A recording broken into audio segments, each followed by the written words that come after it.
G&T show is intended for mature audiences. Parental discussion is advice. Live long and prosper, bitches. Star Trek, the final frontier. These are the voyages of the G&T show. Our continuing mission, to explore Star Trek storytelling, to seek out new worlds and interesting characters, to boldly go where no show has gone before. Naomi Wildman. I was setting it up. Oh. Welcome to the G&T show, where obviously we have no script. Yeah, let's just get this puppy started. As always, the beautiful, the lovely, the high-booted, short-skirted, big-breasted Terry Lynn. That would be me. Admiral Shaw. She's badass. It's Ceridium. Good morning. It's Sunday on the G&T show. You know the worst part of this morning? It's not the getting up early. It's the fact they're making me wear clothes to do the show. It's time for Coffee Clutch. Strap on your helmets, boys and girls. It's gonna get rough. Oh, it's gonna be one of those mornings. Let me put on my seatbelt, my helmet with the little blinky light on top. For safety. When we decided we were going to do the G&T show, one of the things we said was no standards. G&T show does not go on the air because we're ready. It goes on the air because it's 9 o'clock on Sunday morning. Mike could have snapped by then and killed us both. Pain sticks for Mike, evidently. We have our production meetings on the air. Well, it's the best way to get you to adhere to things. Yeah, you've now set an expectation. That's the thing about the G&T show is we set no expectations. I need more coffee. Wow, I'm trying to figure out whether or not I want to do general news or Star Trek news, and I figured This is Terry having a series of small strokes, actually. Well, it doesn't take long for this show to deteriorate, does it? straight the fuck downhill. I don't always podcast, but when I do, I G&T. Good morning, everyone. Welcome to the G&T Show, episode 173. I'm Terry Lynn. Joel on True, bitches. Happy 2015. This is Gettysburg 7 coming to you. This is our 5th year. Remember, the first year was only a trial run for the network, but we forced our way in anyway, said fuck them. So here she is, to my left, your right, still wearing her purpley sparkling dress, Terry Lynn. Good morning, everyone. Looking like the whore of Babylon. The Whore of Babylon. And to my right, your left, dressed as a tribble, because that's how Klingons party, Ceridium. Kapla. I like petting myself. Oh, fuck. Oh, you walked right into that one, Nick. You really did. I got something for you to walk into.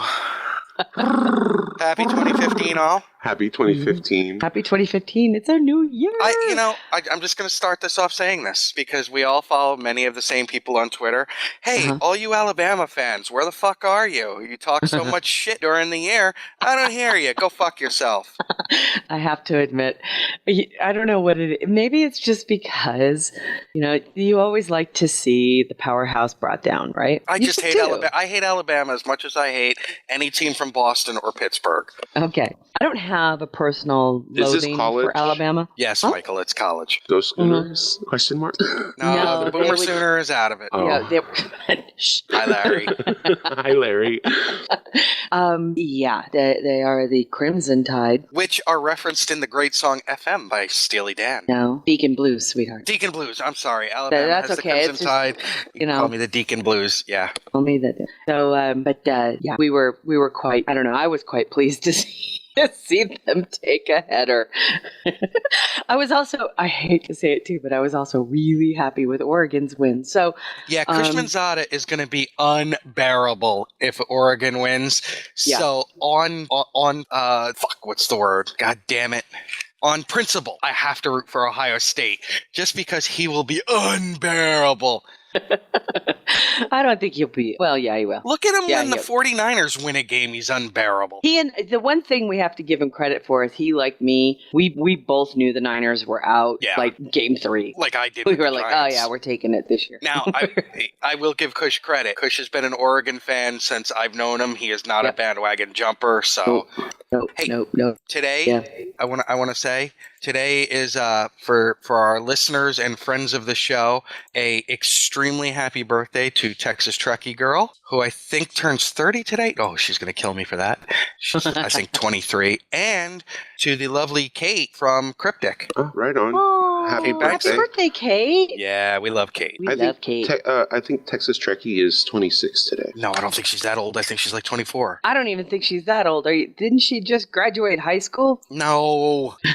And yesterday, the lovely Carrie Wright had a birthday. Did? Yes, he did. I That won't talk pretzel to stealing bastard.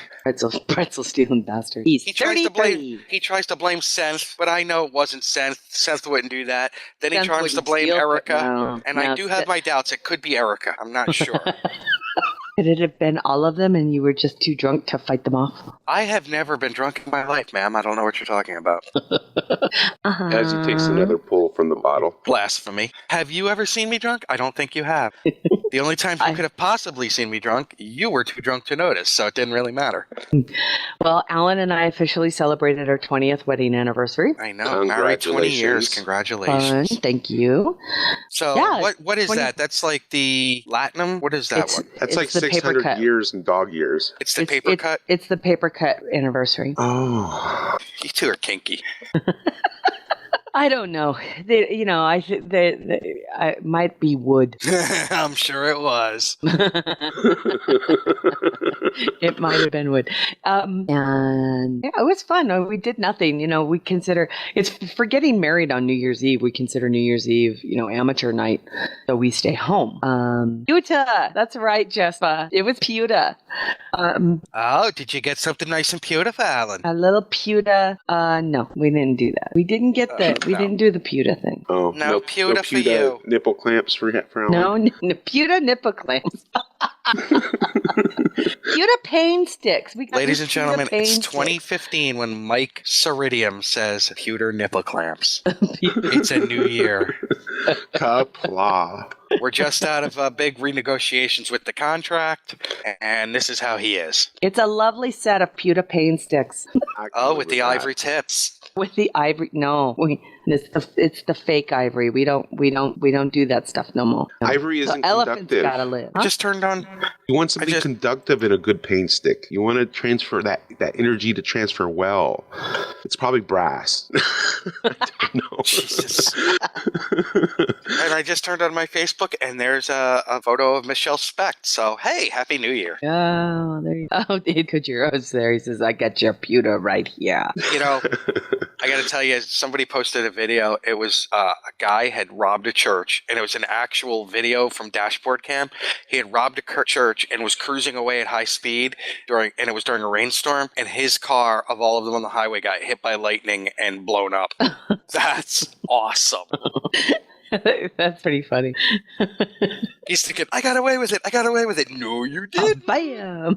Admiral Tade says 3D print alcohol. The world would be in trouble. Actually, Alan and I were discussing last night that humanity really, really needs to focus on getting the replicator made. I'm just saying, It would change everything. Hey, send your positive wishes out. Our good friend Star Trek Junkie, she's in the ER right now with Chief. So. Oh no. We love you, Melissa. Yeah. Get well, Chief. Get well, Chiefy. It's not the way to start the new year. No, it is not. Wow. So otherwise, how'd you guys do? Here. Obsidious is here. Andrew Wonders is here. What the hell? Andrew's here. Hi, Andrew. We have a listener base. Who knew? Admiral Tade made it? Not that we care about our Tade. That's okay. So, Mikey, what'd you do this week? What were you working on? All of your fucking projects. I've had my copy editor hat on. Oh. And I've been editing scripts. I've also been audio editing, but let's see. I went through a new script for Starfinder, episode 6, which is turning out to be very, very interesting. So looking forward to that. Cool. Also edited a few more scripts for Blood of the Near. And then also script edited a few bios for the Fires of the Phoenix. So those projects are inching forward. Also started. So you're taking care of your announcements now, is what you're saying? Some of them. Also edited, started putting together cleaning up audio for Gates. So, cool. Yeah. Excellent. How's the fam? Everybody good? Yeah, everyone's doing good right now. Excellent. Hopefully it stays that way, but you never can tell. Yeah, that's true. What about you, Nick? Are you still in the northern studio? Yes, I board the shuttle back this afternoon for the 9-hour flight back to Deep Space Frederick. You say Deep Space Frederick, and my brain still goes, what? Why? Because, my maiden name, so. Deep? No, Frederick, you dork. Captain Stubing's here. Meryl! Meryl. You didn't bring By the that way, little did you see the bitchy Rose Parade? brat with you? See the Rose Parade? No, I was asleep. Okay, I never missed the Rose Parade. I love the Rose Parade. But Princess Cruises had a float this year. Oh, no. It was beautiful. And Did they have the Pacific? They had the entire original crew. I'm not trying to be smart. They're all still alive. Oh my God, Bernie Capel looks amazing. Bernie Capel is some kind of is packed with the devil. It was great. I was shocked. They looked awesome. I was like, oh my God, they all look great. Even the guy who played Gopher, right? Fred Grandy. Yeah, he has really long gray hair now. He looks really cool. Yeah. He's a DJ now. Oh my God, he looks really cool. Or he was in DC for a while doing morning talk. Now, okay, somebody explain it to me. And I'm being dead serious. The Doc was supposed to be like a sex symbol on the show. It's Bernie Capel. I know. But, it's like he was Scotty Smooth. At least Isaac had like the grin and the finger point, which I'm doing right now, and he had the 70s porn stash going. The porn stash. Alan and I were watching we were testing our internet setup yesterday. So we were testing the Netflix setup on the television in the front room. And so, of course, to test the Netflix setup, you have to watch Star Trek. So he fires up one of the episodes, and it's the very beginning. Threshold? God, Scotty is hitting on a science officer, and both McCoy and Kirk kind of give that older... The Lights of Zatar? Yeah, I think it probably... And I laughed my ass off because Scotty is so smooth. Because when Scotty's in love, it's like a 12-year-old boy being in love. But he's just a gentleman. He's also so funny. like a dork. Why is Deadpool... I love that Deadpool that Sunsail just posted. Wally and R2-D2. Yeah. So did Deadpool visit you guys for the Christmas holiday? No. Terry, was that your ornament, the Enterprise that was on fire? No, that was Mike's. That was Mike Tripp's. Oh, okay. That's what happens when you let Troy drive. No, I felt bad for him. Now I'm all worried because we have one, but I'm like, I'll never plug it in again. It was the Apollo episode. Scotty hitting on Yeah. Thank you, okay, now I can see that because she was pretty smoking. Yes, George is right. Scotty hitting on Cougar or Horror Round 5 was totally hitting that. And of course, they were idiots. Anyway. All righty. Well, shall we get started? Tuesday. Are you ready? 8 o'clock Tuesday? For Agent Carter? Agent Carter. I'm looking forward to it. Liam. Hey, Jespa. No, that Cougar thing. Oh. Yeah. That reminds me. Congratulations to Jespa. She's in print. Actual print. I thought he was going to say she's in prison. I swear to God, that's where I thought that was going. No. It's like, why is Jespa in prison? Never mind. I don't want to know. Her book is in paperback form now, so yay, congratulations. So you can actually get a touchy copy of it. Yes. Touch me. I want to feel dirty. Well played. Thank you. All right. Okay. Kajiro says Agent Carter. Oh, yeah. No, he's excited about it. Star Trek news? I am so proud to be a talkie geek. We've got our problems with the film, which we'll get into on our dopey little podcast and nitpick it to death. Star Trek news? So congratulations to the always dreamy David Mack. There's Legos? No. Star Trek news? Yes, the story behind the story. The movie that never was made. They got a Klingon! I know. Sold. You playing Klingon? That's right. I'm gonna throw in a Buck Mackay rookie card. That's right. A Buck Mackay for people. It doesn't get any bigger than this. Star Trek news?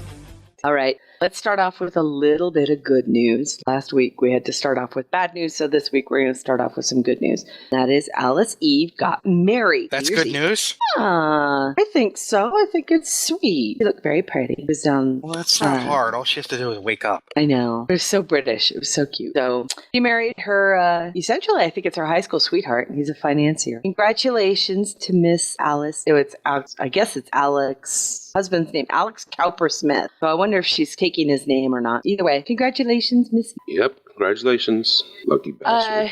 But there was a really good on the heels of last week's conversations about the new director for Star Trek 3.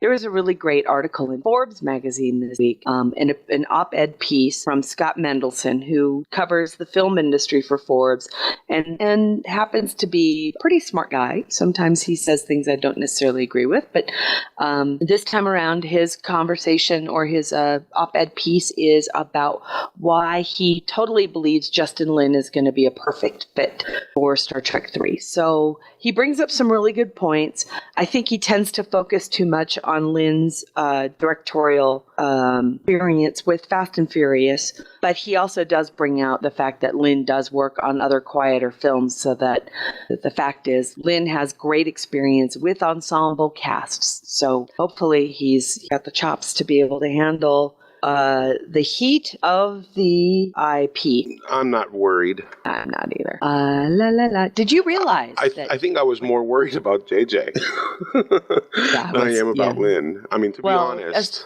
It didn't help us very much that within a week of JJ getting the first film, he comes out and says, I hated Star Trek and I think you're all talkie geeks. Yeah. Yeah.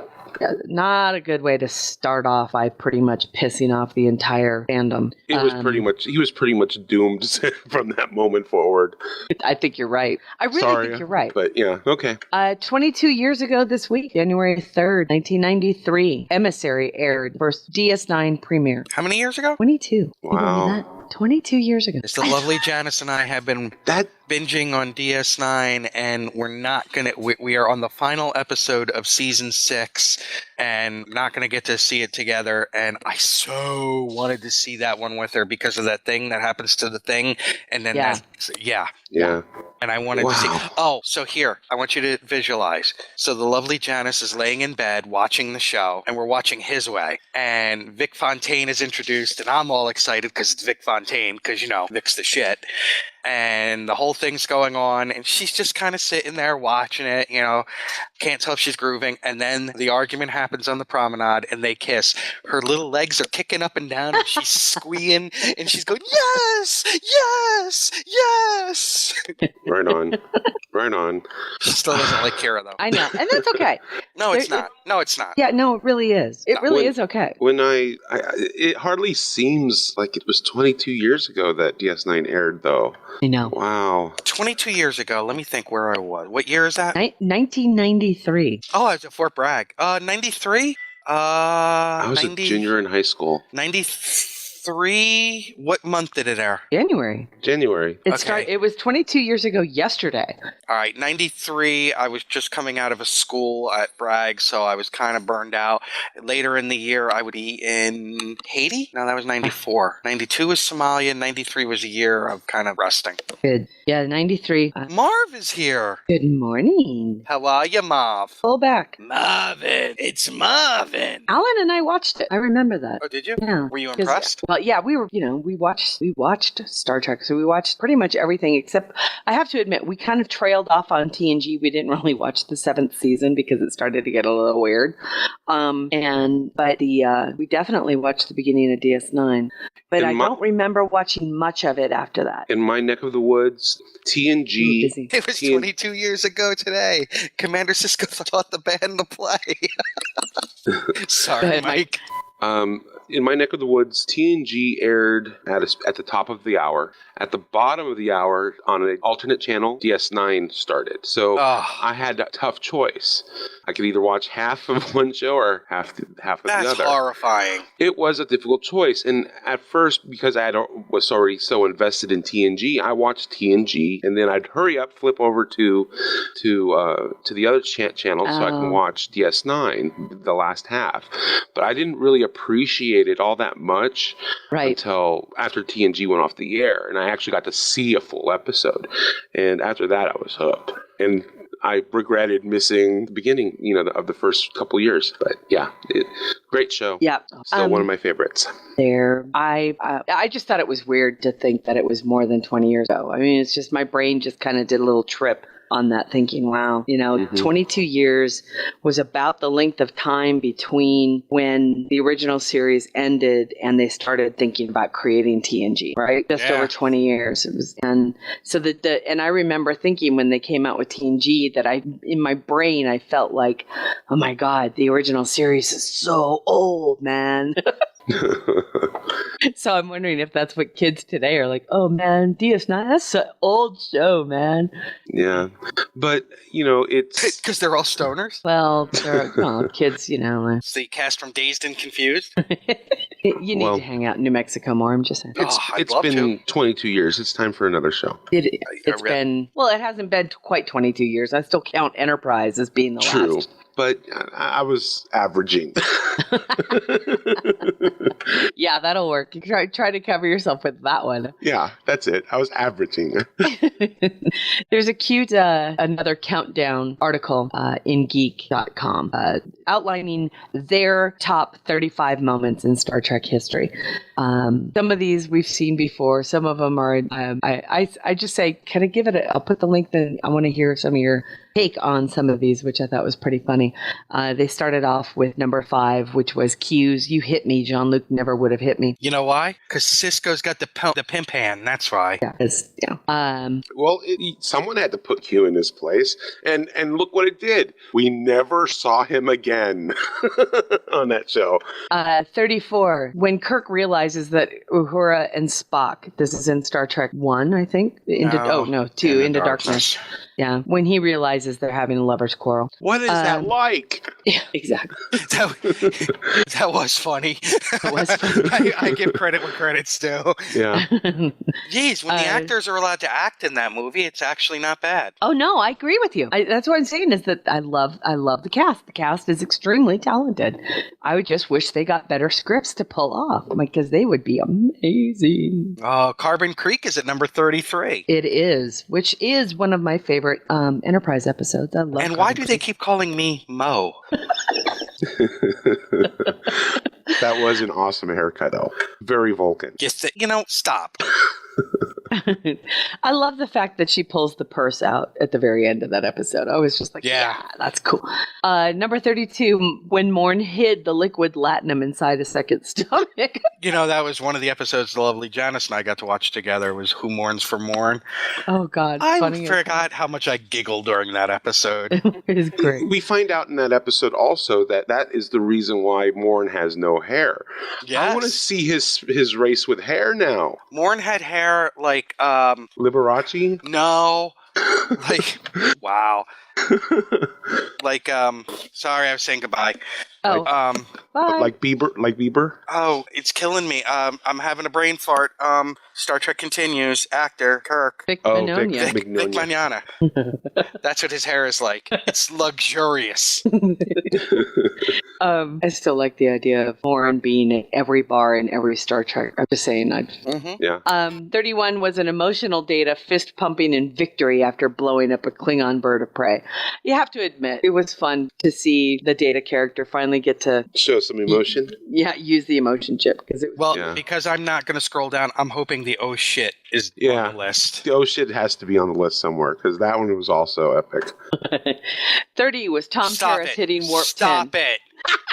And of all the pictures they had to choose, stop it. That's what was so funny. I'm wondering whether or not, here's what they said. While those of us who have read books know that hitting warp 10 has some strange consequences, it's only really been hinted at in visual versions of Star Trek until we get to Voyager. Since those folks are desperate for any way to get home faster, episode 15 of season 2 feels like a potential turning point for the crew.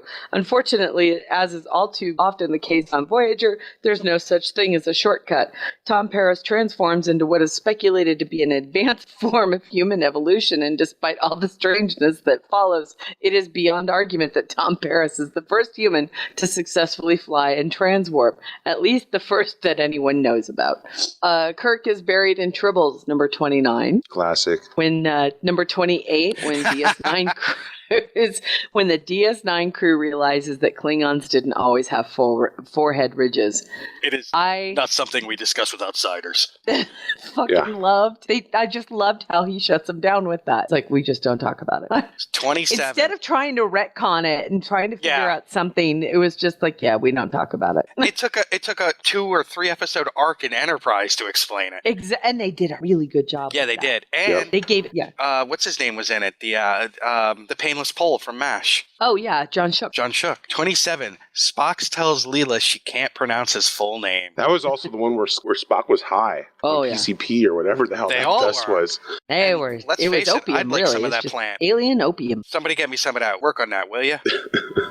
Number 26, when Sulu went crazy and thought he was a swashbuckler. And then underneath it says, nothing else need be said. The image that they're using, it looks like he's sticking the sword up his nose. He's It's swording like, the sword. oh my. Oh my. Number 25, Mike says, Janeway oh my. conquering the weird fear clown. I have to say, that one episode I thought was pretty good. That one freaked me out, but I did like I liked the actor who played the clown. He did such Michael a McKean? great job. Yes. He did such a great job, but freaked me the fuck out. As it should have, because it was supposed to be that way. It worked. 24. Scotty educating Geordi on how to look like a superhero. Never tell him how long it takes you. I am mad, lad. If it takes 4 hours, you tell him it takes 8. How are you going to get your reputation as a miracle worker? I know. It explains a lot. Yeah. Now, I wonder, is that something that, like, when they're going through the advanced course at the academy, that all the engineers are taught? Or is that just something handed down, like, in the bowels of the ship? Well, you would figure, a good engineer is going to pad their estimate a little bit in case of, the unexpected happens. So I think it's just good form, and to pad it a little bit. So I think Geordi was sick that day. No, Geordi had this smug sense of, no, I'm going to tell him the exact time, because I'm Geordi, and that's how I roll. Here, and we all know how that fall in love. And we all know how that turned out in that one episode where the Enterprise was like stuck in that ancient weapon, and he had to go. Yeah. He had to go to the holodeck to hit fall on. In love. Yeah, to hit on and fall in love with Leela. Yeah. Hey. Which I will say, she's better than Minuet. That's all I'm going to say. I was gonna say, don't, we all know, but there's whatever. The next one just shows how much this person didn't know about Star Trek. Yeah, right. Seriously, Kirk shouting Khan because Spock is dead. No. Spock wasn't dead. He was just pretending. Pretending that he was pissed at Khan because he already. Well, he wasn't pretending he was pissed. He was pissed. But about what? He knew he was getting out. Just the whole situation. And I thought it wasn't even about Spock's death. It was the fact that they he were was marooned stranded. underground. Well, Spock wasn't even dead asteroid. yet. Yeah, it was because the Enterprise was out of contact. He was mad because Khan threatened to bury them in the asteroid. Buried them alive. Buried alive. Yeah.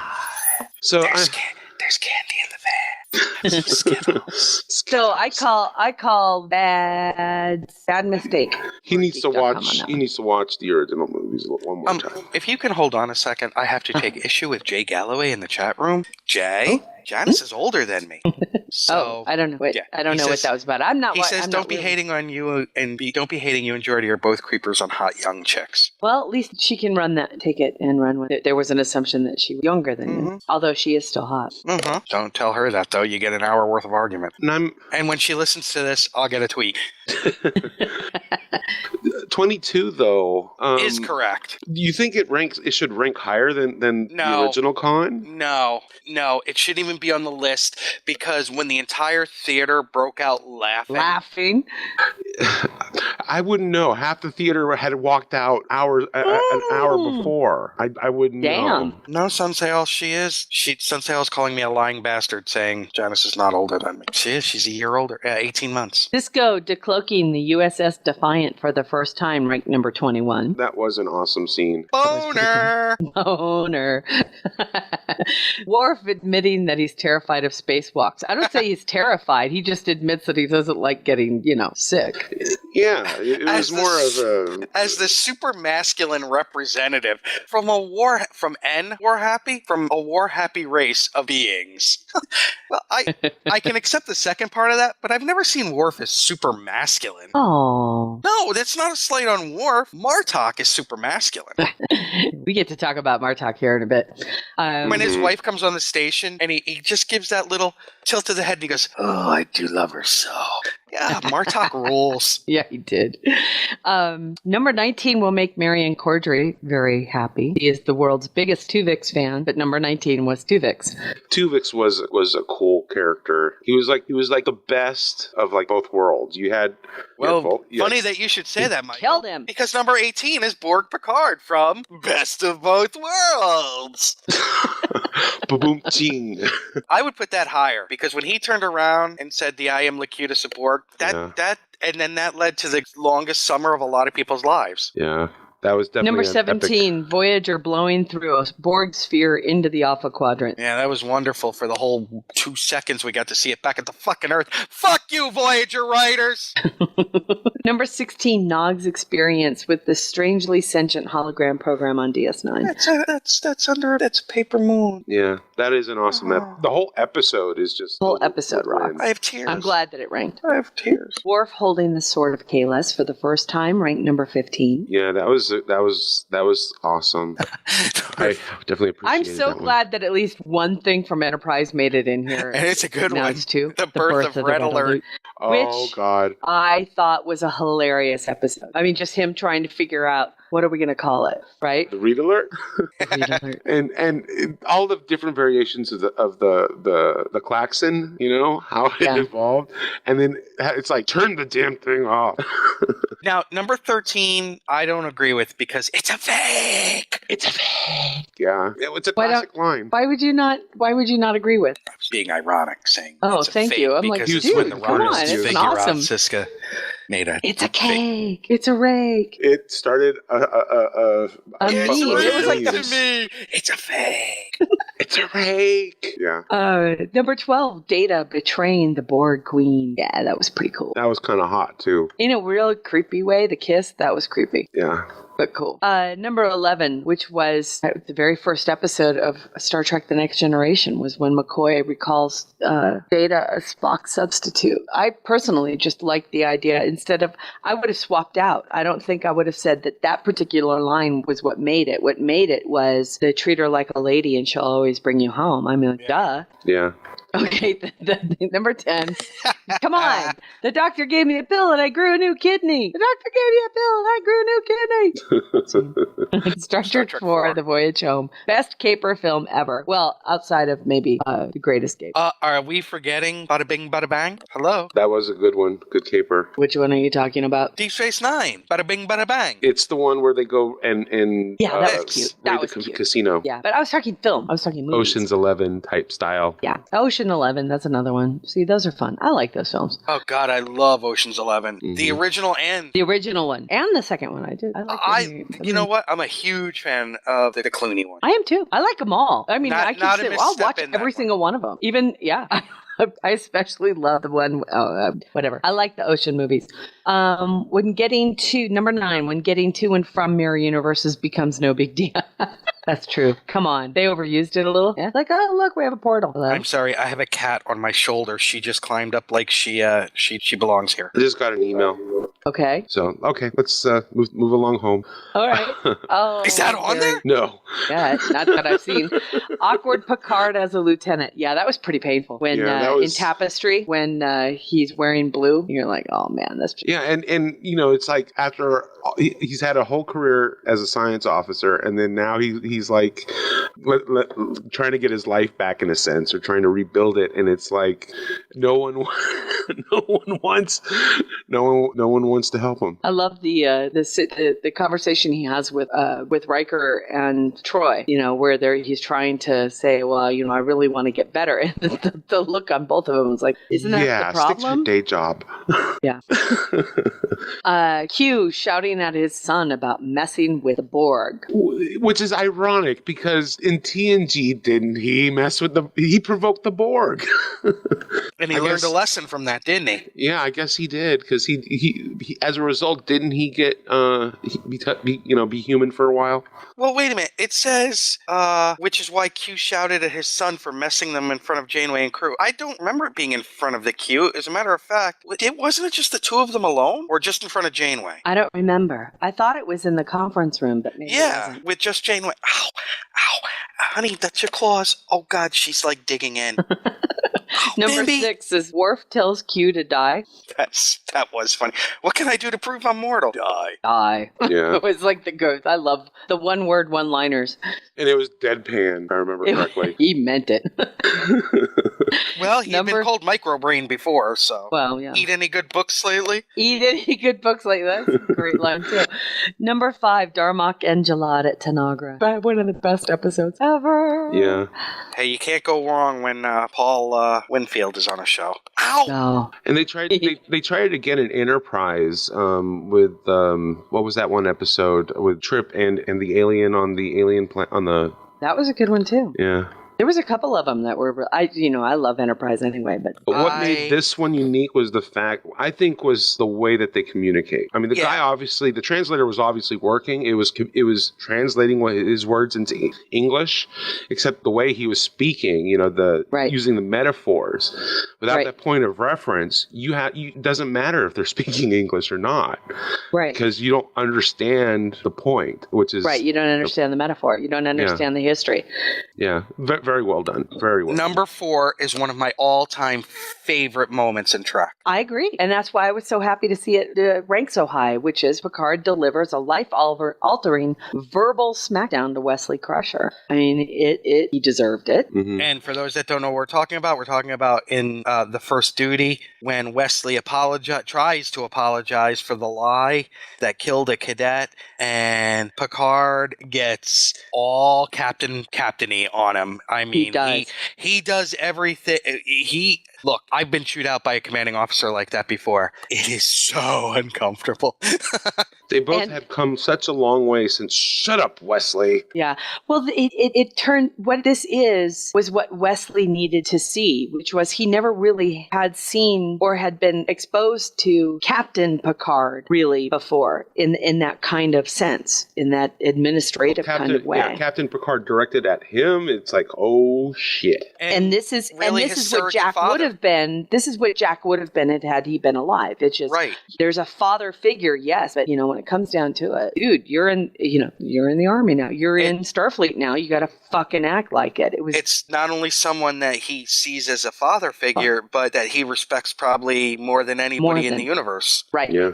So it was a very powerful moment and just really well done. And I think probably was one of those precursor ideas that allowed, I don't know if this was it's a scene that's very reminiscent to me of the same, the Ob's Lounge scene in First Contact, right? Where just Picard's anger comes out in that just pure way. It's so good. So good. This is great because it's so much more understated. It's matter of fact. It's commanding officer talking to a cadet. Yep. And a man of a life of experiences out there who lives by this creed that he's talking. Right. Well, the difference between the two, this Picard and the one from First Contact that Terry had mentioned was in First Contact, we see Picard lose it. He takes that one step too far. Yep. And he doesn't realize that he did it, which is even more frightening. Especially for someone like Picard, who's so controlled and methodical. Controlled is the best word, because the man, that's what his character is all about, is maintaining control, and that is the one thing that the Borg removed from him, was his ability to control. Sorry, that was a Borg Picard squirrel. It was cool. Okay. Number 3 was Picard defending Data's right to be treated like a human. One of the best episodes ever, A Measure of a Man. Well, as a sentient being, not a human. I think Riker had a great line when in that moment when he turns Data off. Pinocchio. Yeah, I thought that was one of the. I can't remember the line, but the scene, the entire scene where Riker he has his specs. He got a copy of his specs, and he finds that he's fully functional. He's bigger than me. And he just finds the on-off switch. Yeah. And you see, the fact is, you're never told what it is that he finds. See it in his face that he's, at first, wow, I found something that's going to make me win my case. And then the heartbreak of, oh God, I'm going to win this case. Yeah. I just love that entire scene. And the fact that he is forced to use that evidence in the trial, it was just beautifully written. I just, you know me, Melinda Snodgrass fucking knocked that one out of the park. Pinocchio's strings are cut. Yeah, So that was heartbreaking. Really heartbreaking. And yeah, the article is mentioning Picard. Yet it's I think the Riker moment that is the most, But yeah, it's not that whole scene. That whole scene is fantastic. Just really good. Number 2. That's fun. That one's fun. I got no problem with that. Little Green Man. Oh yeah. Quark, Ram, and Nog time travel to Roswell, New Mexico in 1947. It was and funny. Overlooked in that, we get to hear Ferengi language without the translator. It's true. God, and rewatching DS9 with her, fucking Ram is so funny. Max? I don't know. Yeah. Fucking Max. That's all I'm going to say. Fucking Max. Number 1, they say when Q tells Enterprise that they will meet again. In Encounter at Farpoint. Yeah, in the first episode where Q has his little judgment, Picard should eject them right then and there and be done with it. He can't, because he's not Cisco. He's not Cisco, right. Yes. He doesn't resort to violence. Easy! Q put him in a boxing match, for God's sake. Yeah, Marcus of Queensberry rules. He asked for it, that's for sure. Yeah, he puts him in a boxing match, and then he's surprised he gets punched in the face. You're not really that omnipotent, Q. No, that's the beauty of it. He thinks he is, but he's not. That's the beauty of his species, right? That's what I love about Q. It's just that they're not perfect, but that's what makes them so funny. Omnipotence without perfection is frightening, and we get to see a lot of that through Q. Exactly. Yeah. Yes. Kajiro, he says he takes Kajiro Vance in our chat room says he takes umbrage with the article saying there aren't a lot of time travel episodes that interact directly with Earth. They all deal with Earth. And then people are supplying him, well, I've got some for you. The one where they're at the library on Memory Alpha and they go back to separate periods of time. That's the one with Mariette Hartley. That's not Earth. Wait, was that Memory Alpha? I thought that was some other planet. No, that was Memory Alpha. Okay. And then because that planet was destroyed. You've got the Orb episodes where they go back to the Terak Nor. Those are time travel episodes. Yeah. Just saying. Braga's all didn't have to do with Earth. There were a couple that did deal with Earth, but but not all of them have to do with Earth. Yeah. I don't know. My brain isn't working quite so functional yet today. There is Voyager, where they go back in time on that planet, where they're on the planet, and it's like 24 hours. Yeah. No. Voyager, the one where they go back to the terrorists are going to blow up the. They went back 24 hours. It wasn't that long ago. Yeah, it wasn't that long that they went back. It was just enough in order to kind of track down the events of what led to the destruction. It was all Janeway's fault. Or no, it was Chakotay's fault, wasn't it? He was the one that was him and B'Elanna were trying to open up the portal in the wrong room, trying to rescue Janeway and company. Okay, yep. Even Enterprise does. They're throwing out Enterprise ones, but they're not all Earth. That's what I'm saying. They mostly are, though. But they're not all. No. Well, Earth is our reference point. Thank you, Matthew Anderson. How do we know? I was just going to say, how do we know what time is supposed to be like in another planet unless we're told somehow or shown somehow? So they don't have to do all the exposition of, okay, this is how it's supposed to be and this is how it ends up, And for Enterprise, it does make a little more sense than the others because they were always fairly close. You know what I mean? Especially in the first 2 seasons, they weren't that far from Earth. Who? Enterprise. Well, they weren't supposed to be, no. As opposed to like Next Generation. Right. Yeah. No, according to the star charts, they never really get that far. Yeah. Well, I stuck a link in the chat room while you guys were going over in your brain about time travel episodes. Very, very silly, very simple. Get Braga on the line. We got some time travel questions for him. Just a nice little confirmation quote bit over at TrekToday.com, which pretty much just quotes Chris Pine as saying that he's looking forward to starting Star Trek 3, but what was interesting about it is that he kind of confirms there is a script. So as we were discussing last week, there's no way they would announce a release date for this movie unless they had a script that was ready to go. It sounds like they've got the script ready to go. The only thing he hasn't done yet is read it. So there you go. He's too busy having sex. Do you know why? Because he's Chris Pine. No shit. Yeah, as we've mentioned, they're not going to limit themselves in that way by putting all that extra pressure by announcing a release date so soon, unless they had something that they can work with. It doesn't have to be perfect. It doesn't have to be final, but it has to be something they can work with. And Deep Space Nine, Children of Time, where they go back in time and they meet, or they're 200 years in the past, or no.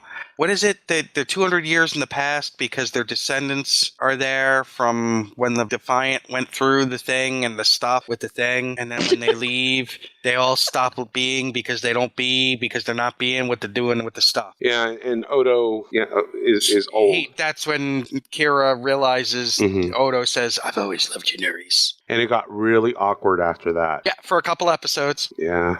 Okay. I think that Kojiro's right, though. I still think most of them were pretty Earth-centric, but because they kind of had to be. And I think you're right. I mean, goodness me. If that's my agent, tell him I left. Oh, hey, you asked for them to put Braga on the line. That's true. Oh my God, I would fucking. Mr. Braga, how you doing?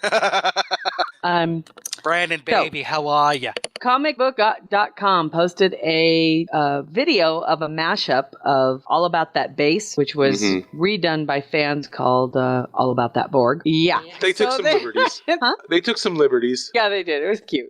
I have to admit, I groaned because of how bad it is. Yeah. But at the same time, I could not stop watching because of how bad it was. Because of how bad it was. It was, that's kind of how I felt. So, but I had to share it because you got to share pain like that because we're fans. It's good pain. We have to support our fans who do something sweet like that. I thought it was cute. I love the Borg with the buck teeth. That's all I gotta say.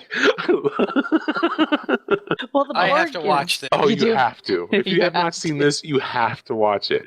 Another little thing is there's another Kickstarter out there called Star Trek DC. It is a documentary called Anatomy of a Starship. Oh my God, the Worf in this.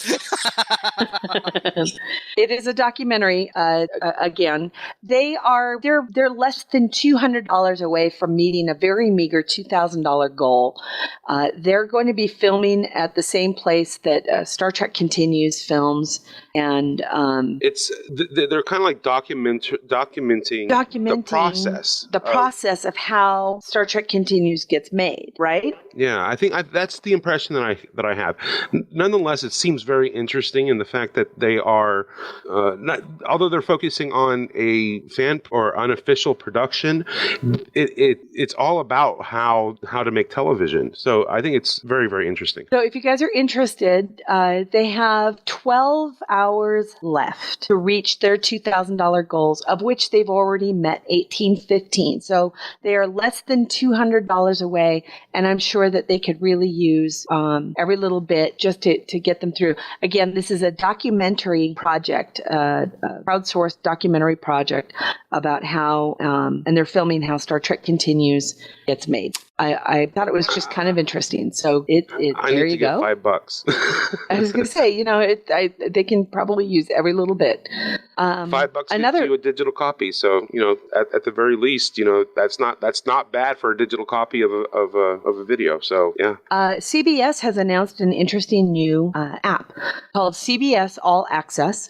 It is an app that you can download on your laptop or on your phone or on your iPad or tablet, and it is an all-access pass for which you can watch over 6,500 episodes on demand straight from CBS. This is probably what we've been waiting for when we heard that CBS was we all kind of thought, when are they going to pull all their stuff from Netflix? I have a feeling this is the beginning of it, folks. You can watch all of the Star Trek episodes streamed through this app. Go ahead. Well, speaking of Netflix and Star Trek, kind of a relation here. I watched a documentary the other night. It's called Video Games, the movie, and it traces the history of from the 1963, what's considered the first video game, up through the Atari 2600 and through all of that to the bust caused by E.T. the game. And then the rebirth of everything and where we're at now. And the very first person that comes on screen, Will Wheaton. But there's a lot of famous people in there talking about, video game. Chloe Dykstra, another, remember her from being at the convention when I totally fanboyed out.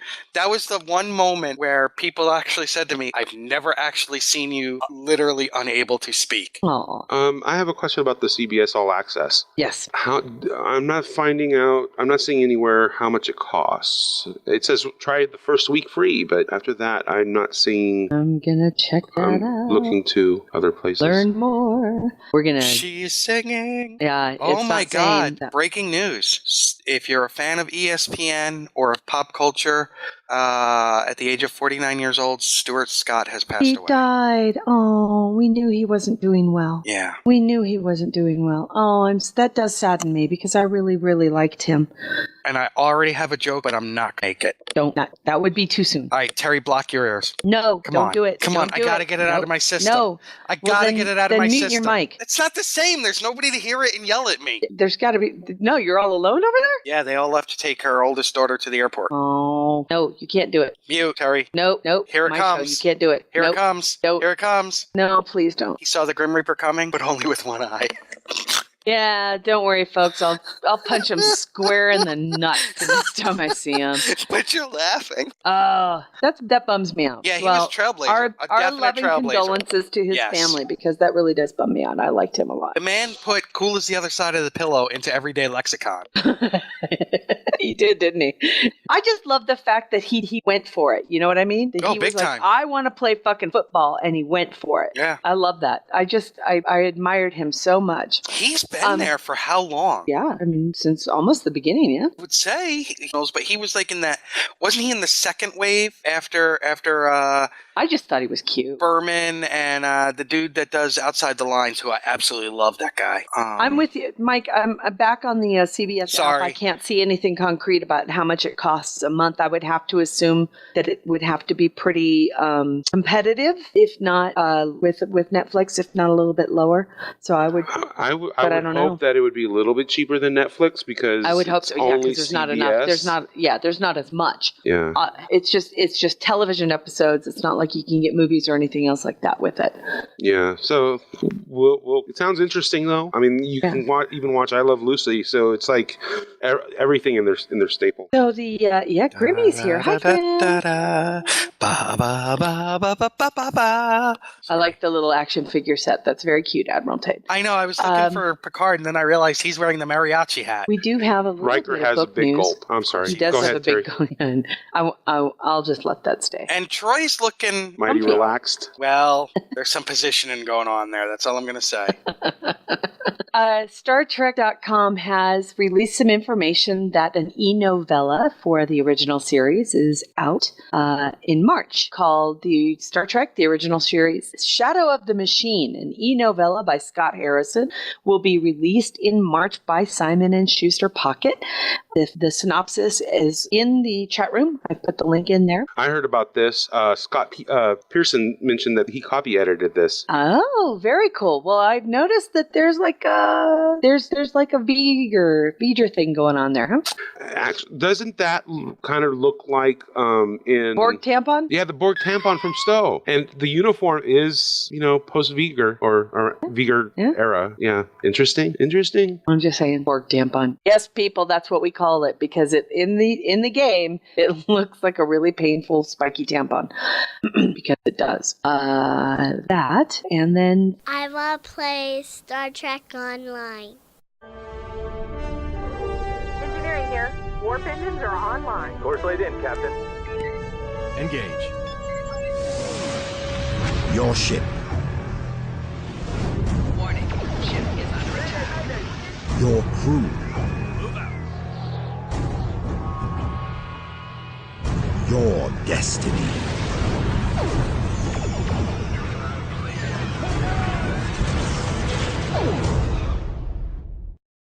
Finally, this weekend is the research and development weekend for Star Trek Online. Speaking of Star Trek Online, which I believe ends today. It might end tomorrow along their weekends. Do they end on Mondays or they end on Sundays? Usually it's like Monday morning around 10 Pacific when they, That's actually it. start Okay, work. so through January 5th, that is Monday morning at 10 a.m. Pacific time, you can get a 20% off your R&D packs in the game, which can be very, just saying. And there's also bonus towards the R&D in the game, which is the crafting.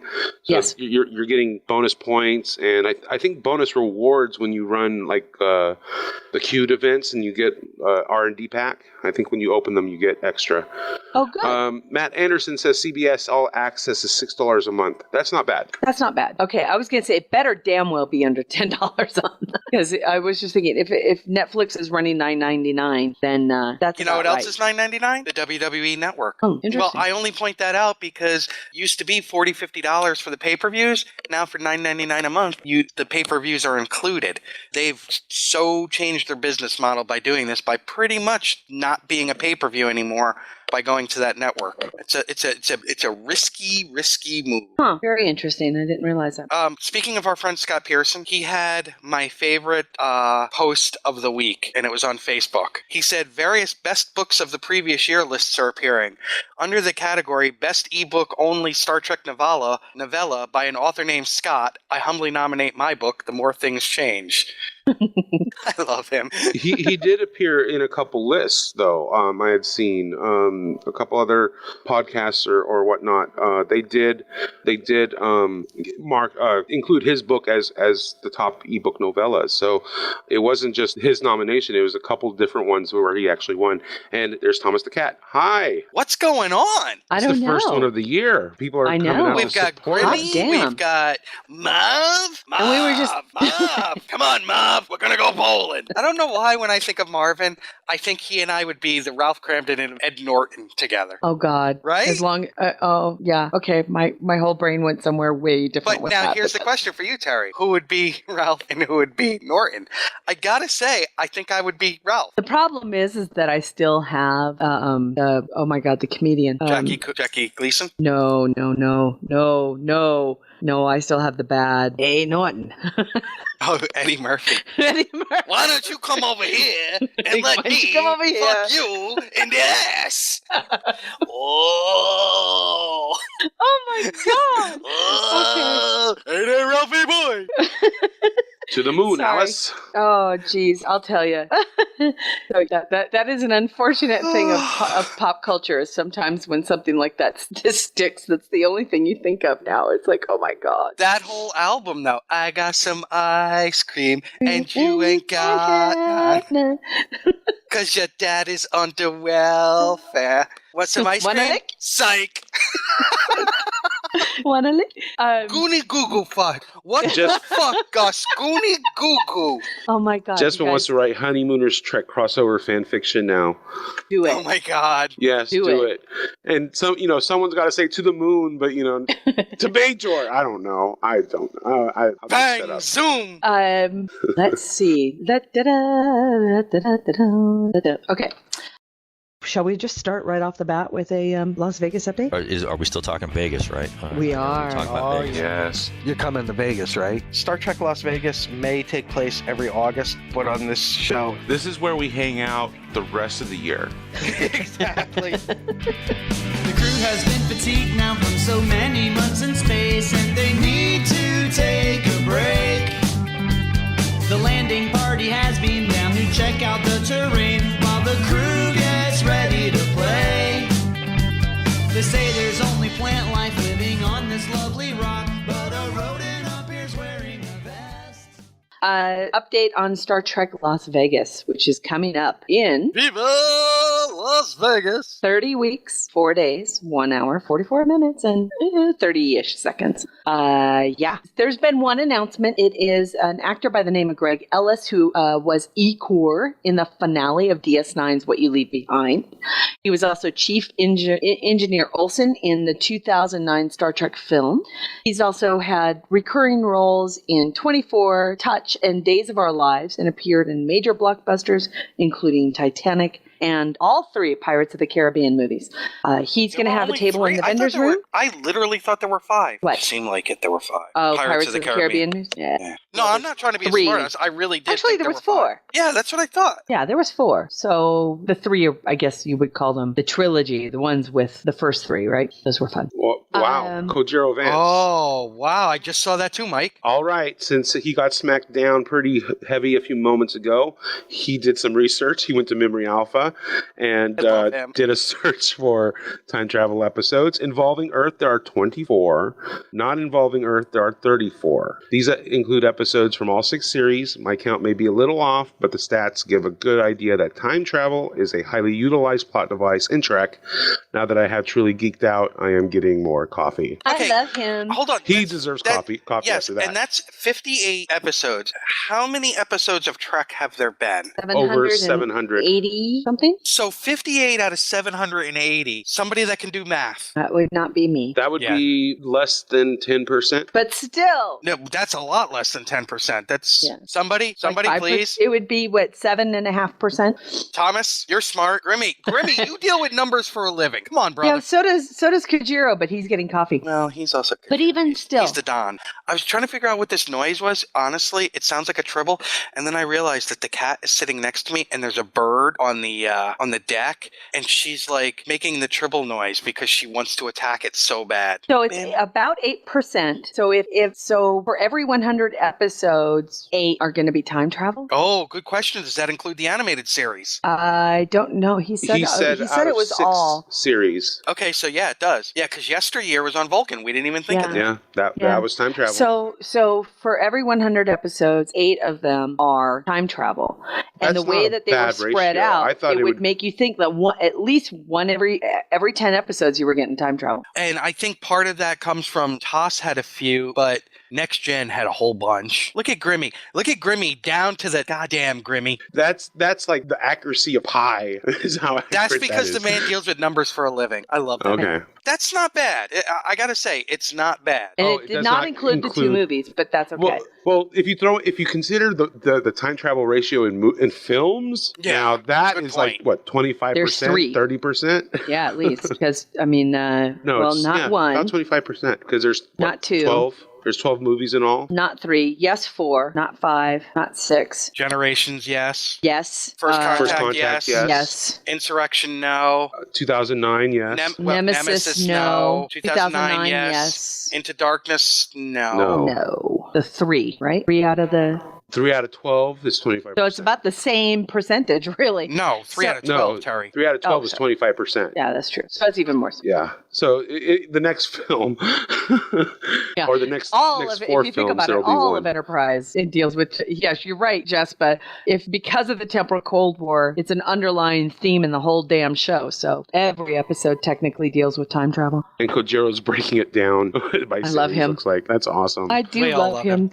18 episodes in TNG, 11 in DS9, 13 in Voyager. I'm surprised it was only 13. It seems like more than that in Voyager. Didn't it? Yeah, we did count Generations, Thomas. Enterprise 10. And that's 4 seasons. Right. As opposed to 7, 7, and 7. Yeah, but it is. It's just, but let's face it. Are they not some of the most popular episodes? A lot of them are. City on the Edge of Forever, widely regarded as the greatest episode. It happens to be a trope that is easy for the non-Trekkie to really like and understand because it gives them something to relate to, right? That's why Star Trek, the Voyage Home was so popular with the greater community. It was because it was fun. It wasn't too serious, right? I think it's also it was a great cost-saving thing for them to film something. Yeah.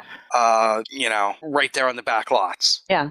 I think, and Thomas is right, I still think that per capita, or what we call it, adjusted for inflation, that 4 was probably one of the more successful films as well. 4 crossed over into the popular culture in a way that none of the others did because, much like we have said about some other stuff, it brought in non-Star Trek fans because of the humor and the fact that it was set in 1986. Right. And and everybody could relate to that movie. Exactly. You didn't need to be a Star Trek fan to get that movie. Nope, you didn't. And that's why it was so popular and so successful. And, that... if this tells our younger listeners something, that movie was out at the same time as a movie that would go on to be nominated and I think win a shitload of Academy Awards, The Natural, with Robert Redford, which was a great movie. And I was standing in line opening day for Star Trek 4, and the line was literally around the block, and I was in the first 25%.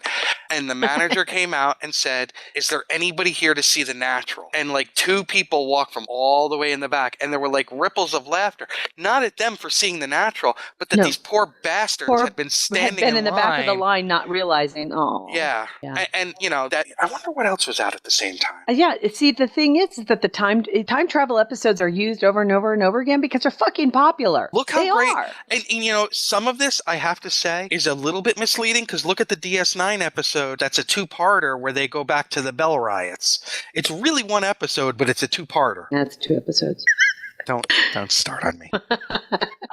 Who's yelling at me? Okay, here's the highest grossing films of 1986 that Star Trek 4 was up against. Okay, and Star Trek 4, from 10 to 1, here's the top grossing movies. Number 10, Ruthless People. People, if you haven't seen it, it's hilarious. Number 9, The Golden Child. Oh, God, the Eddie Murphy film. Yeah. Number 8, An American Tale. I'm coming, Papa. Number 7, Aliens. 6, Back to School, the Rodney Dangerfield epic. 5, Star Trek 4. So Star Trek 4 rated higher grosses than those movies. It rated higher than Aliens. Yeah. Number 4, The Karate Kid Part 2. And I'm sorry if you weren't alive back then, The Karate Kid, that was a phenomenon. The first one and the second really was. one. Platoon was number 3. Platoon was a monster if you weren't around at the time. Number 2, Crocodile Dundee. Who wasn't talking with a fake Australian accent, right? I certainly was talking that way. Number 1 ranking movie of 1986. Terry's ears and eyes are going to bleed. Top Gun. Terry, ultimate popcorn movie, you got to admit. I mean, Kenny Loggins did a song for it, so it was all right. He's still, it's still a great popcorn movie. And it was very much a snapshot of the time. Now that, exactly, Jessica. Now that's a knife. Everybody remembers those. But it was a very successful film. And the most homoerotic volleyball game ever. Also, quite possibly the height of Val Kilmer's sexiness before he got all puffy. And moved to New Mexico? Val Kilmer was a I thought he should have been the star, not Tom Cruise. Although, honestly, it wouldn't have made the money it did. Tom Cruise was made for that role. It was written for him, just gotta say. See, there you go. Look at the chat room. Boom! Well, they're making a Top Gun about 2, the Terry. R&D thing. About that. Well, I don't know. How did we get on the subject of the time travel stuff again? Was it Kojiro? Yeah. Love you it. brought us back to It was a Kojiro squirrel. They're making Top Gun. They're remaking Top Gun. Are they really? It's not going to work. Just like Red Dawn was a product of its time. Freaking Willow. That's right, Kilmer. I loved Willow. Hey, a movie filled with little people, what's not to love? I loved that movie. I really did. Yes, sir. We still have a couple of things to at least a contest winner to select. But before we get to that, this week I came across a term I was not familiar with. And it means vagina, Mike. No, that's not the word. Oh. It's FINO, FINO, fans in name only. And I had seen it in in one of the Trek Facebook groups that I belong to. That was obviously spewing a lot of vitriol and hatred towards the JJ films. Saying how, they are not Trek and they're not, well, I don't necessarily disagree with them completely, but I don't know, to use what seems like a derogatory term in that way. I mean, they're fans. They're the one thing that JJ did for Trek is it made it relevant again. I mean, you can't argue with that. And to anyone that doesn't recognize that, I mean, what the hell? So, in other words, these people are going to be stuck in reliving the last, the last 6 seasons and be stuck there. They don't want anything new. They don't want a new TV show. They don't want any. They just want to relive the good old happy days and not move forward. I don't think it's that, Mike. I think it's that they want stories that make sense and that are true to the Trek universe. Well, I agree with that. I want that too. But but why diminish a whole group of fans, that are keeping it relevant, that it's going to end up giving them what they end up wanting. But because it's part of the JJ universe, it's not real Trek.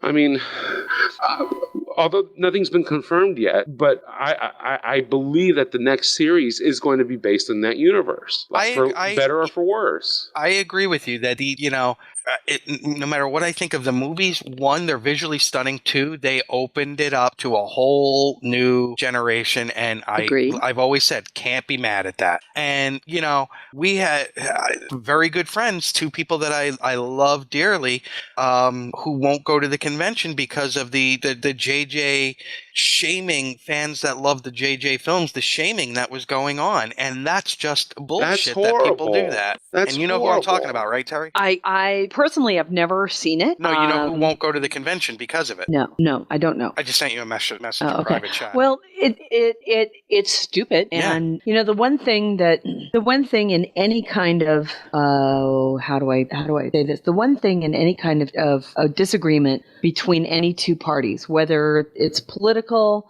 whether it's fandom or religion, or it doesn't matter, any what we call the taboo subjects, right? Yeah. One of the things that we all tend to get, peeved about is, hey, look, you're a member of this. Why aren't you doing something to calm the upstarts, right? Well, why don't we? We're doing it now. We're calling out. Look, you don't bash other geeks. Just don't. Geeks are geeks. Let them love what they want. What fucking difference does it make? Hold on, Terry. I'm going to bash Lord of the Rings geeks. No, you're not. Yeah, I am. No, you're not. Terry says, no, you're not. But I had no idea. You mean there's actually a group of people who, what are they doing, Mike? I guess I don't understand. Well, there's several groups, and they are, anytime someone mentions JJ Trek in one of their groups, they get on the offensive. They start attacking that person. So what they're doing is no different than what Gamergaters are doing to women. Yes. What they're doing is no different than bullying in any other kind of fashion. No, we don't need to tolerate it, and we'll call them out for it. I'm sorry. And they even have a term for these people, which is fans in name only. And it's like, dude, you're the fan in name only. You're the idiot that doesn't want to even realize that. You know what, though, Mike? This has been going on since time began as well. I mean, when it comes to fandoms are really, really good at not realizing how elitist that they become. Remember, Terry, do you remember 1987? You're watching the new Trek show? Yeah. What's wrong with you? I know. What the hell? That's not real Trek. That's not Star Trek. That's not just the original series, man. Yeah. It's the same What's thing. with that shit? Oh, what is with that shit? What the hell? It's huge. It's like a fucking hotel. It's la la la la. And it wasn't until, time went on when they realized TNG fans were there, and they were there to stay, and they were going to, and all of a sudden the conventions doubled in size and tripled in size, and all of a sudden it's like, oh my God, it started to get a life of its own again, right? Yeah. Then after TNG comes around, DS9 comes around, and there was a lot of people who are in TNG who were like, no, DS9 isn't real Trek because they fucking deal with war. They talk about war, and they're not on a ship. Wouldn't have wanted that. It's every goddamn thing that comes through. We go through this. And in 10 years' time, when JJ Trek has completely just been absorbed by the fandom, the next version of it will come through and piss everybody off. Yeah. It's just how it works. But the reason why I wanted to bring this up is we need. You don't have to like it, granted, but what you do have to be is kind to those other people. If you're not kind, you're totally missing the point of Trek, and you're just a freaking hypocrite, and you need to shut up, because you're just making a fool of yourself because you're saying it's not real Trek, but what your actions are doing are not in that spirit either. Preach, brother, preach. Go, Mikey. Sorry. No, don't apologize. Because you're right. The rule is, what's the rule? Don't be a dick. I even wrote a poem. I was so pissed. I wrote a poem. Really? Yeah, I posted it there. And Klingon opera, baby. No. But in my own way, I insult them. I call them robots. And because of the way it's worded, I actually got like 4 or 5 likes out of it because they think I was bashing JJ. I said bad robot bad, but the whole thing is about them, how they are these mindless, not thinking, they're just, It's Gamergate mentality. It's Gamergate, but Trek fans don't turn on Trek fans. Come on. No, and let's face it, how many wonderful new Star Trek fans of the television series have we received because of the JJ films? Regardless of what we think about the quality of the scripts of the films, have they not brought in enormous new numbers to the fandom? And how many of those people have gone out and bought the original series and now love the Shatner, Kirk, and the original gang? And they're getting into, look at First Time Trekker, right? Still watching stuff. Yeah. Brought in because of the films. They're spending money on the franchise, same thing as the original fans are. And because of the sheer number of them, they're probably making even more money now because of these people. Don't disparage them. Embrace them. Right. Sorry. Right. Ooh, I'm so mad. I'm shaking. I love. Oh, my God! I feel like I need to fly. I feel like I need to fly west and hug you. No, you know what? He's like a big chihuahua. He's just shaking. I know. I'm all bark. Yap. No, but I appreciate that. I really do. What were you saying? I get mad. I saw FINO and I didn't know what it was, but people were calling each other that, and I was like, "What the hell is this?" Finally figured it out, and it's like, "Oh no." So that's bullshit. Yeah. You know what though? That happens in the Star Wars fandom. It happens in it. There are certain purists who take. Remember the Battlestar Galactica uproar when the new BSG came out? Oh my God. And then the diehards of the 79 series? Yeah. 78 series? Yeah. See, the thing is, or the difference between us and any other sci-fi series is the spirit of Trek. It's the humanism. It's the respect and love one another. It's, it's the fundamentals that Gene established. And these people are just if you can't live it, don't spout it, right? Yeah. Yeah, I agree with you. I do. Well, that's like the people that say, "Oh, you like the Walking Dead TV show? They've strayed so far from the comics." Yeah, you know why they did that? Because the guy that created both of them wanted to. That's why. And I'm not going to argue with him. It's his thing, and he wanted to do something different on the television show so that it wasn't an exact mirror. That's great. I love both, Yeah. One last thing before we move on, I just want to say, if you guys disagree with me, please email me, host@gntshow.com. I have yet to receive hate mail, so please, I'm looking forward to it. No, you're not. Trust me. Okay. These people are dicks. George brings up a great point. A female Starbuck? And then when the script kind of got leaked and everybody thought she was going to be running around in a bikini because she was exercising like a pilot. Oh, people. I hate you all so much. Great. Thanks, Mike. Now I got a 9.5-hour drive coming up where I get to stew over this. Thanks. And driving in the freezing rain through the Poconos. I guess what we can all say is just I gotta put up some Britpop. How much attention do these people really deserve? Unfortunately, we've bashed JJ, but we haven't bashed him for we bashed him for stories, right? Never for bringing Trek back. Nope. Yeah, and I'm actually kind of I like the universe, that it's just different enough What is it that we've always talked about? Is what is our biggest disappointment with the new universe? It's an opportunity for new stories, and yet they're not. Exactly. It's not that there's a new universe. It's the fact that we're like, oh, you're not doing enough, man. Come on, go deeper. Go. Yeah, George said earlier that the new the IDW comics that are taking place in the JJ verse are actually really quite good. I wouldn't know because my comic book store closed. I know. I'm sorry. But did you ever find out what the deal was? They just fucking disappeared, dude. And there's nothing in your... They even pulled off Facebook. I don't know what the fuck happened. But there's no other places you can go? I have to go all the way downtown. I have to find a new place. Can you direct order, or is it because you also want the experience of going into... I now have a comic. I just opened up a Comixology. I'm going digital. I can't, that's one of the few things I cannot read digital. I have to have a comic book in my hand. And part of it is because something will happen on page 7, and I need to flip back to page 2. You know what I mean? Because it's different. It is. Yeah, different. it's such a different way of reading like a comic book, especially when there's big splash pages and everything. You may just, you know what I mean? Well, I would love to be able to read the Star Trek comics because I had been subscribed to them and I kind of stopped receiving them a year ago.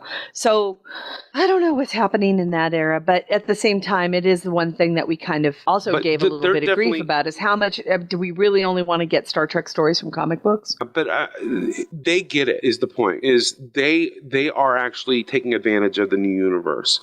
Yeah. And hopefully, when we do get a new TV show, most likely it is going to be taking place in the alternate verse, which is fine, and it's going to present the opportunity to tell these stories finally that everyone's been wanting, and so I'm looking forward to it. I just want it to hurry up and get here because it's going to be new Trek, and I have a feeling it's going to be awesome when it finally does arrive. Well, okay. Feel better? A little bit. I'm glad you got to get that off your chest. You got something to drink, Mike? You need to lay down? No, I'm okay. Okay. Cold compress? I think we have a winner to select. Yay! You're a winner. You're a winner. You're a winner. You're all winners. I'm going to share Martok the squirrel. So we have how many entries? 3? Yes. Disappointed in our fans. We have 3 entries, which He's Mike is now posting in the chat room, which I will sit here and try to fill while he does. Yep, there they are. Look at the squirrel. The bird of prey. It's an acorn, yeah. Dude, these are great. The first one, for the listeners who can't see the chat room, is a Photoshop. It's the first one we ever saw. It was a photoshopped picture of a squirrel with brown hair, a deleted eye, kind of a fuzzed out eye, and then eyebrows in the eyebrows and the goatee. And he looks like he's yelling at you. Yeah, he does not look happy. The second one fucking is awesome. It's a Stowe Klingon bridge. Yeah, with a squirrel's bat lip. Fucking bat lip and the big old shoulder blades. The armor, yeah. And then the other one is actually and it's got an eye patch on, by the way. The bottom one rocks, though. The bottom one, it's hand-drawn, colored in with crayon. It kind of reminds me of Disney's Chip and Dale. Thank you. I was thinking that. Except, he's wearing his bat'leth, or he's holding his bat'leth. He's got his Klingon armor. What sells it for me is the goddamn acorn bird of prey. Well, that and the ridges. The ridges are so cute. Oh my god, it's so cute. We need to put this on our Facebook they're all page. Really cute. My initial gut reaction was 3 made me laugh out loud. But I like them all. Well, we like them all, but 3 to me had the most. 3 has, I have to impact. Say, it's got the hand. It's got the hand. It's fucking crayon, dude. It's the crayon. Somebody handed this. And that is a magnificent tale. Yeah. So 3 looks like it wins because I think it's definitely our unanimous favorite. Chip and Dale, Martok and Gowron. Oh, okay. There you go. Do we want to give additional prizes for participation? Because I do have a second copy of Warrior Woman. It's a good day to crack nuts. The hand-drawn one definitely is the winner, and those other the other entries are awesome as well. Fill for me. I'll be right back. Sure. All right. Nuts are dish best served cold. Kojiro's on a roll. You know what? Dale would have to be the Gowron, or Gowron would have to be Dale, and Martok would have to be Chip. You know, it's going on the whole Chip and Dale as Klingon bit. I don't know why, but now I'm seeing Scrooge McDuck in the Star Trek universe with all the little ducks running around. Wow. I'm so tired, and I have a 9.5 hour drive in the freezing rain coming up, and I've only gotten 3 hours of sleep. Well, you drive safely when it's time. Okay, so let's see. Should we start? Well, we still have a few minutes. All right. I keep getting messages thrown at me. Marv, sorry, but the contest is over. I don't know. Welcome. No. Yeah? Sunsail says we said the first person to give us a Martok squirrel. I don't think we said first person, did we? I think we did. So I'm thinking that. And is there no way to get a third copy of I Warrior checked Woman? with Jen. There is no way to get a third copy of the CD. And Jen was CD? loving the fact that we had a contest with her CD. We can give out a digital copy. I was going to say, I can do a digital copy. If there's somebody who would like a digital copy as opposed to a CD, then we can give one to everyone. That'd be awesome. So please determine who that is, and then I will make sure that they get the... All right, I'll go ahead and contact the participants a little later in the day and find out where we go. Because all we said was a copy. We didn't say it was a CD.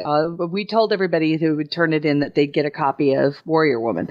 So we didn't specify a CD. I can get them a digital. That's easy. So, okay, San says she wouldn't mind the digital, so that takes care of that. Done. Because they were all awesome. And the first one, come on, it was awesome. It made us laugh in the middle of our own show. It made us laugh, and it was just the first one that got it in there, and it was just awesome. And it's definitely worth the effort. Thank you, everyone. Thank you all so much. That was just a blast. Now, we were asked what our resolutions are for 2015.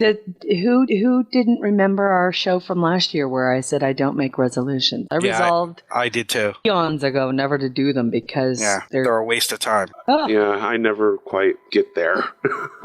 You know, my resolution is to punch anybody in the scrotum that says, "Here's my resolution." I have kept that resolution forever, and it's been baby great. maker. Really easy. The easiest resolution to keep is the one where you say, "I'm not going to do this anymore. I don't want to play your silly game," and I don't. So as far as personal is concerned, does the show? God, we're starting our fifth year, fifth season. 4th year, 5th season. Holy crap, easiness! And we got more Star Trek coming down the pike in 2 years. In less than 18 months, we're going to have a new movie out. Mm-hmm. Which will give us 2015 as a year full of rumor squashing or baiting, depending on how you go about it. And I'm sure we'll come across some controversial thing to get pissed off about. Us? Us, as we always do. This show? Never. This show's about love, harmony. We're the Woodstock of podcasts. Yeah. Okay. Which was show are all you great to? until you realized there wasn't enough porta potties. I'm just saying. Or food. Or water. All right. Mike, do we have any other announcements? Let's see. I mentioned Gates Historical Court earlier. Mentioned Starfinder earlier. Bone as well. Let's see. We're going to be getting new art in the future soon, sometime for G&T show. So that'll be exciting. I can't think of anything else at the moment. Cool. Just thank you everyone for listening. I mean, we wouldn't be doing this. And thank you for helping us get our 200 likes. Oh yes. We got 200 likes on Facebook now. We want more. Of course, we always want more. You know, we're needy that way. It's a good start. We're needy. Yeah, it's been a great run, and we are thankful and grateful that you guys tune in and check us out and are amused by us. So, yeah, we hope to keep doing it. So thank you. Nick, you've got a long drive ahead of you, sweetheart. I do, and I didn't fall asleep till after 5 this morning. Oh, don't tell me things like that. I blame World of Tanks. Don't tell me things And like my new that. You headset. call me if you start getting tired. I'm going to force you to pull over and get a nap. I can't because my phone died, so I only have my work BlackBerry, so I don't have your number right now. So now I'm just going to warn everybody. So help me God. You just, it's the one thing. Alan knows this. It's the one thing. It's the one thing I don't tolerate. Don't get in a car when you're tired. Really? More than don't get in the car if you've been drinking? We need to talk about your priorities there, Terry. Yeah, well. What if you've been drinking and are tired? Then I'll just beat you to death first and get it over with. Real quick, Assidious had a question, so let me answer it. Larry has been approached.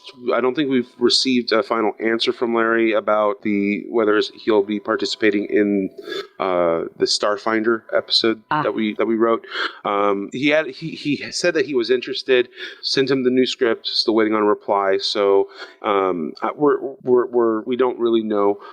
Also, we are in the process of collaborating with Oren on another crossover for the future.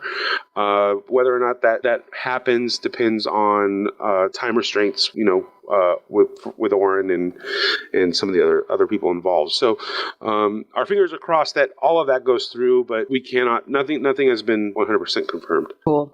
I'm just posting. George is trying to tell me different. All okay. Right. Anyways, I think that kind of does it for the show. Shit, that didn't. What? I was trying to post something. Oh, and it didn't work. Oh. It's a picture of Marty McFly, and it says, "I knew my parents before I was born." And then it's a picture of River Song, and it says, "That's cute. My parents named me after myself." That's cute. All right. I think that does it for episode 173. Oh my God. New year, new crazy. If you guys want to, don't forget to share with us. Get us likes on Facebook, on our Facebook page. You can follow us at Sunday GNT on Twitter. You can follow me at Terry Lynn S. That's TERILYNNS as in Sam. Nick, where can people follow you? At Gettysburg7 on Twitter. That's the number 7. You can email your hate to me at nick@gntshow.com. Oh my God. By the way, we need to get at least an Ask Dayton out to him. Yes. Well, it was the holidays, and I wasn't going to send him to him over the holidays. And I know that he's busy, and he's doing a whole new book and everything, which he just confirmed that the manuscript that he sent out got approved with no changes. I saw that. So he's got a new book coming out in May. So yay for Dayton Ward. Did you see the Vine he posted yesterday? No. Of the fucking family and the father. They're like the goofy, happy family. And they're like, "Are you ready to celebrate New Year's?" And they're all blowing shit. And the little girl, you just have to go to his Facebook page and look at it and tell me that girl is not the most awesome little girl in the world. Cool.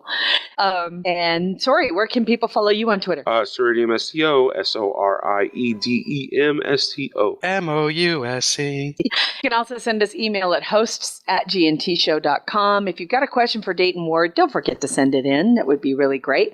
Yeah, y'all are slacking. Yeah, send us questions, damn it. Fuck, people. Don't make me come to your house. Oh, yeah, we don't want that. All right, you guys, that's it for this week's show. Thanks for joining us. We will see you next week for episode 174. Until then, live long and prosper. Kapla. Jolan True, bitches. GNT Show is a Busy Little Beaver production. Music for the GNT Show is provided by Warp 11, Grethor, 5-Year Mission, and Andrew Allen's Smooth Federation. Gonna take a 5-year tour. Boldly go where no man's gone before. Gonna travel to the end and make new friends. Move ahead, walk back to 10. Put a mini skirt on my old man. Represent the human race. And when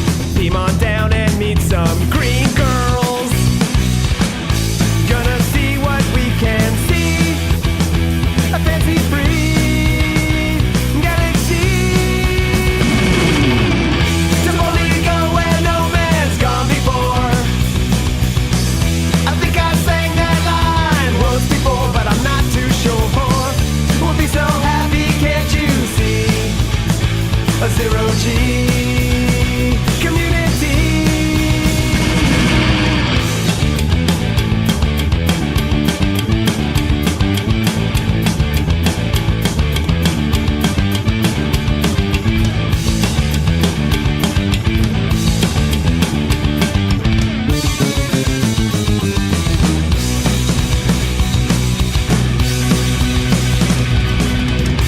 Come and take a tour with me. There'll be no cons or Kobayashi. I'm gonna travel to the end and make new friends with aliens. Totally go where no man's gone before. Space heavy. I think I sang that line once before, but I'm not too sure. We'll be so happy, can't you see? A zero G community. Totally go where no man's gone before. Space happy. I think I sang that line once before, but I'm not too sure. We'll be so happy, can't you see? A zero G